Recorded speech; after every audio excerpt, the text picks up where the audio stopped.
So as some of you may know, the iPhone 11 currently is on iOS 18. And iOS 18 is pretty much a big version of software. This brought a lot of cool stuff to the table, but there's a theory in the back of my head that, where these particular iPhones, like the iPhone 11, 11 Pro, and 11 Pro Max, could end up getting somewhat ruined on iOS 18. And the reason for that is not because not because iOS 18 is so bad or anything, but because iOS 18 has a kind of a high likelihood of being one of the last versions of software on the iPhone 11s. And if something like that were to end up happening, well, that would mean for our devices that are currently on iOS 18, like the iPhone 11, 11 Pro, 11 Pro Max, there's a pretty high likelihood where these particular phones may end up giving us a little bit of a different type of software experience.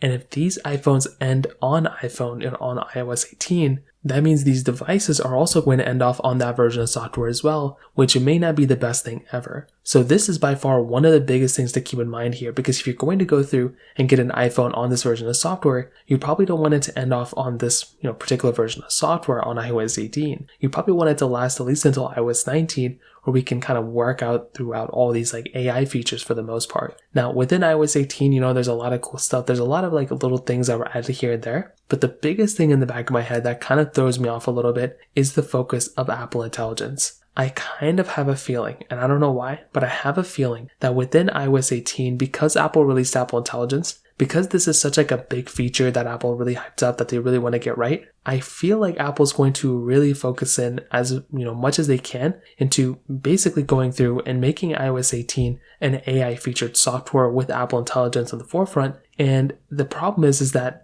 there's not, a ton of iPhones that support Apple Intelligence. It's just the 15 Pro and 15 Pro Max. So I think Apple's going to end up focusing on that version of software. And then what they're going to do is that's going to mean that there's going to be a lot of bugs, issues, things like that could end up happening on that version of software on iOS 18 that Apple may not have the chance to fix them later on. So it's just one of those things that I've noticed. I've seen Apple do this a couple of times before. And when they go ahead and drop support of another iPhone later on, this could mean that, these particular devices may not end up, getting the most stable version of software towards the end of their life. So I guess we're going to have to wait and see what happens. But so far, there's a pretty big chance where iOS 18 could end up somewhat ruining, the iPhone 11. I'd love to hear your thoughts about this. Let me know in the comment section below. Hit the like button, that would mean so much, but definitely hit that subscribe button. More importantly than everything else, I love every single one of you guys. Hopefully I'll catch you guys in the next video. Peace out till then.